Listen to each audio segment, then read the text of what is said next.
Halo teman-teman, Assalamualaikum warahmatullahi wabarakatuh. Waalaikumsalam warahmatullahi wabarakatuh. Semangat ya. Teman-teman, hari ini kita ketemu dengan ibu hamil. Dia baru periksa kencing dan hari ini, dan dia terlambat berapa hari? Terlambat 3 hari. Jadi dia ingin hamil setelah dia lepas KB. KB-nya adalah KB Ayudi sama dengan aku. Kok Pak? KB-nya sama dengan aku ya, Ayudi. Jadi dia menggunakan Ayudi. Mohon maaf, berapa lama menggunakan Ayudinya? 7 tahun lebih. 7 tahun. Saya kan udah 7 tahun. Oh, 7 tahun, hampir 8 tahun ya. Kan Ayudi, kalau yang kamu pasang Ayudinya di mana? BKKBN? Di puskesmas atau di rumah sakit? Kebetulan habis melahirkan di rumah sakit. Oh, berarti dia menggunakan KB yang punyanya BKKBN. Ya. Terus gak tahu dia. Tapi dia kalau di rumah sakit Abadi kan? Rumah sakit Amang Balikpapan. Balikpapan. Oh ya, kalau biasanya kalau yang KB pasca salin dan dia menggunakan yang 8 tahun berarti punyanya BKKBN begitu. Termasuk yang di puskesmas Sungai Merdeka, ya. Nah, terus selama menggunakan pertanyaannya, padahal dari tadi nanya, selama menggunakan Ayudi apakah terjadi haid? Alhamdulillah Mbak, suaranya bisa dikerasin sedikit. Pakai Ayudi itu ya, lancar sih, lancar. juga deras, baru cepat juga berhentinya. Sebelum pakai Ayudi itu kan intensitas halamannya tuh lebih lama, baru sedikit-sedikit. Setelah pakai Ayudi itu jadi deras dan lebih teratur.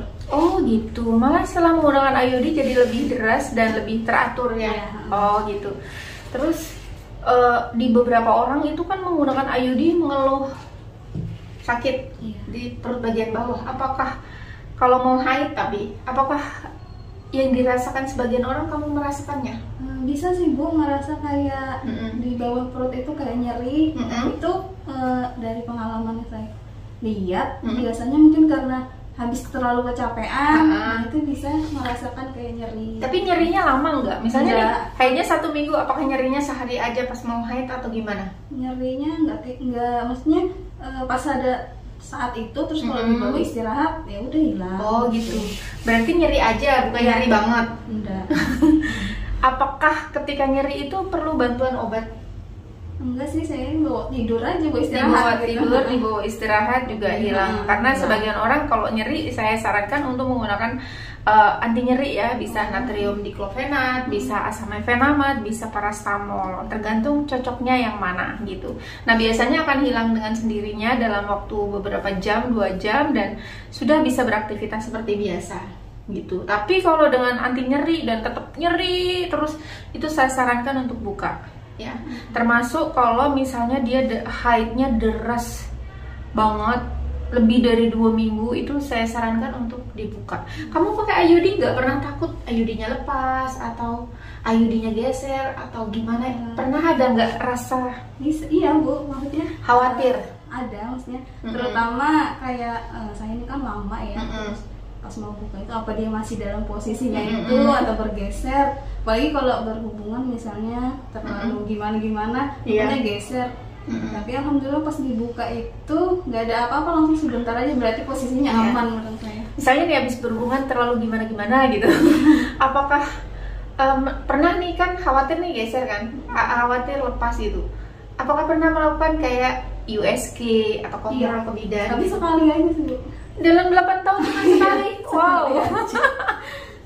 Saya juga sih, saya paling setahun sekali. Karena nggak merasa apa-apa kan, jadi yaudah. Karena ngerasa nyaman aja, nggak ada keluhan, jadi nggak pernah USG. Iya. Jadi sekali. Biasanya sih aku juga termasuk yang jarang ya, setahun sekali.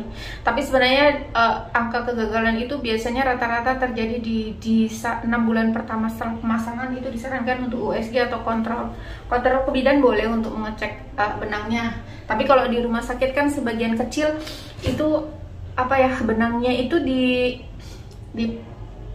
sama rumah sakit itu dipotong gitu. Maksudnya di bidan kadang-kadang nggak bisa buka gitu. Nah itu kamu kemarin kan pasangnya di rumah sakit, bukanya di mana? Di puskesmas Samboja. Lancar aja bukanya. Alhamdulillah nggak sampai 5 menit Nggak udah sampai 5 selesai. menit. Selesai gitu. Iya. Nah udah, terus ini keluhan nyeri, keluhan takut kalau lepas, keluhan takut tergeser.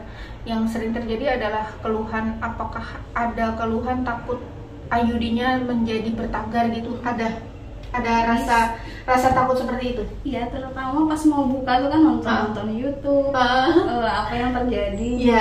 Jadi ibaratnya perasaan ini takut pas mau buka, oh nanti kenapa gitu kan. Ternyata pas ngalami pembuka, kata bidannya sudah belum baru berapa menit gitu. Ternyata begini rasa takut itu karena saya nonton yang video-video. Ketakutan itu sering nonton dari video-video dan pernyataan teman-teman yang mungkin saya juga nggak tahu apakah memang itu pengalaman yang benar atau hanya ketakutannya saja. Karena kalau kayak IUD bisa terjadinya bertagar itu sebenarnya bukan IUD bertagar, tapi itu memang warna asli dari tembaganya. Warna tembaga itu kan kayak agak kekuningan, ada kemerahan, kayak warna-warna bertagar gitu. Selain itu nggak ada keluhan lagi ya, udah ya. Rasa takut yang lain nggak ada ya. Takut karena mungkin omongannya gini. Itu. Makanya dia selalu ngalami. Ternyata udah. Makanya di konseling KB pasca salin ini, nanti kalau di sini ibu hamil itu, begitu dia hamil, dia harus mendapatkan pembekalan tentang KB gitu. Jadi sehingga ketika dia melahirkan, dia sudah memutuskan untuk menggunakan KB apa. Karena KB itu bisa juga dilakukan saat setelah melahirkan, yang seperti KB IUD. Iya. Jangan lupa laptop ibu ya. Oh iya, makasih ya diingatkan. Nah, ibu ini tadi saya tanyain dan dia langsung memutuskan pakai IUD tanpa saya beri konseling, karena dia udah ngerasa nyaman nanti setelah melahirkan akan menggunakan IUD ya.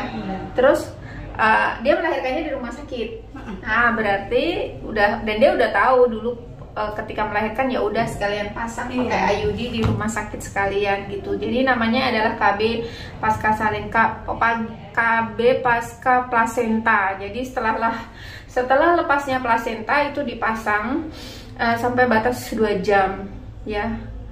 2 jam mungkin ya. Saya agak lupa sedikit. Jadi setelah plasenta dilepas itu bisa langsung dipasang IUD-nya. Tapi setelah 2 jam itu nggak boleh dipasang lagi sampai dengan hari ke-30.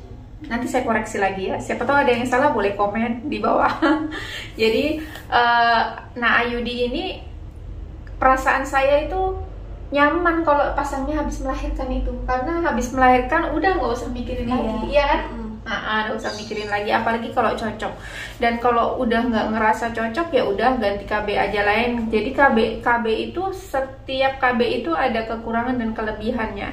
Jadi kalau misalnya nggak cocok ya udah ganti KB aja tanpa harus menjelekkan KB-nya, karena setiap orang itu cocoknya macam-macam, maksudnya sendiri-sendiri kecocokan KB-nya itu yang terbaik yang sesuai dengan kondisi kesehatan si ibu gitu. Nah, terus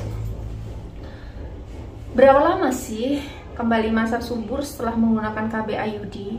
Ini banyak dipertanyakan sama orang-orang. Menurut teori sebenarnya langsung bisa hamil. Menurut teorinya itu langsung bisa hamil. Ada yang bulan ini lepas, bulan depan langsung hamil gitu.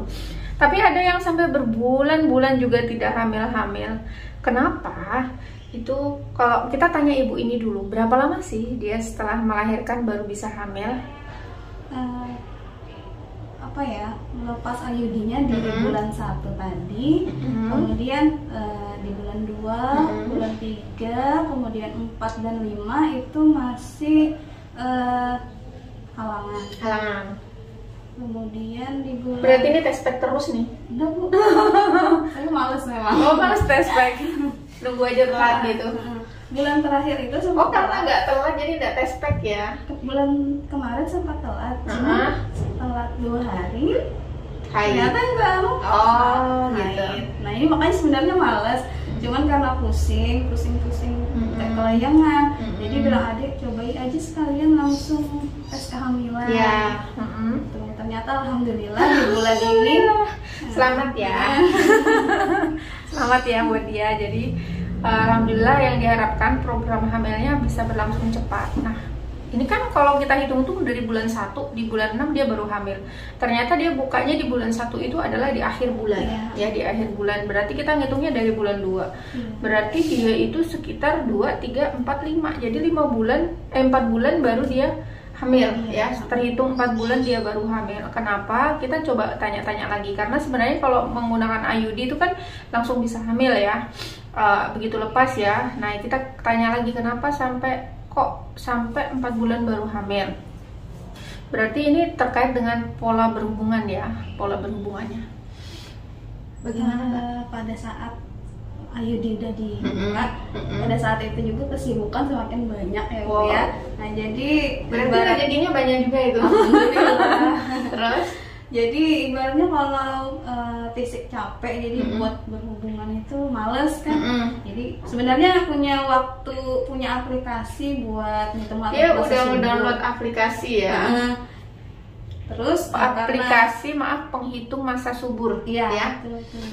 Oh ini sudah masa subur, tapi capek gitu, nanti gitu. Nggak berhubungan. Jadi begitu mungkin yang menyebabkan jadi tidak hamil. Jadi perlu diketahui bahwasanya jadi berhubungannya mungkin pas di waktu yang salahnya. Jadi perlu diketahui bahwasanya meskipun subur, kalaupun berhubungannya pada saat tidak masa subur, kemungkinan hamilnya kecil. Karena dalam 1 bulan itu kalau di aplikasimu itu masa suburnya yang 7 hari atau yang 5 hari di aplikasi 5 hari ya. Jadi ada 5 hari. Ada yang ngitungnya 7 hari ya guys ya. Jadi masa subur tuh ada 5 hari. Satu adalah masa ovulasi, masa terjadinya pecahnya telur, tapi masa suburnya 5 hari. Di tengah-tengahnya ini masa pecahnya telur. Jadi kalau ini berhubungan, insya Allah akan terjadi hamil. Tapi yang harus diperhatikan lagi bahwa kehamilan itu bisa terjadi kalau kondisi ovumnya sehat dan kondisi spermanya juga dalam kondisi sehat. Jadi dua-duanya harus sehat ya. Kalau salah satunya misalnya suaminya kelelahan, kecapean, atau konsumsi makanannya tidak bagus sehingga spermanya tidak sehat, ya kemungkinan hamilnya juga kecil karena spermanya akan lemah. Begitu juga dengan ovumnya. Kalau ovumnya juga kurang sehat, misalnya kekecilan atau lemah, dia ya berarti kemungkinan besarnya untuk hamil juga kecil gitu. Jadi kalau hamil bukan berarti dihitung suburnya aja ya. Jadi pasangannya juga memang harus benar-benar dalam kondisi sehat. Begitu, dan alhamdulillah dia sudah hamil. Nah, saya sarankan sih buat ibu-ibu sebenarnya kalau cocok sih IUD ya. IUD itu perasaanku itu karena aku udah pakai selama 12 tahun ya. Kayaknya itu karena cocok ya. Yang nggak cocok ya tidak usah berkecil hati, karena juga masih banyak KB yang lainnya gitu. Karena kalau KB IUD itu nyamannya itu udah berbulan-bulan, bertahun-tahun, kita nggak usah sibuk dengan suntik KB, ya kan? Kalau implan kan 3 tahun sekali nih pasangan buka pasang implan gitu, dengan belum dengan keluhan menstruasinya, ya kan? Belum dengan keluhan yang lain-lainnya kayak pusing kan kadang-kadang itu. Kalau ada orang yang kena vertigo bisa kambuhannya lebih sering gitu. Oke teman-teman, itu aja dulu. Semoga bermanfaat. Boleh kasih salam terbaik. Assalamualaikum warahmatullahi wabarakatuh. Tonton terus video ini dan Terima kasih udah dipromosiin.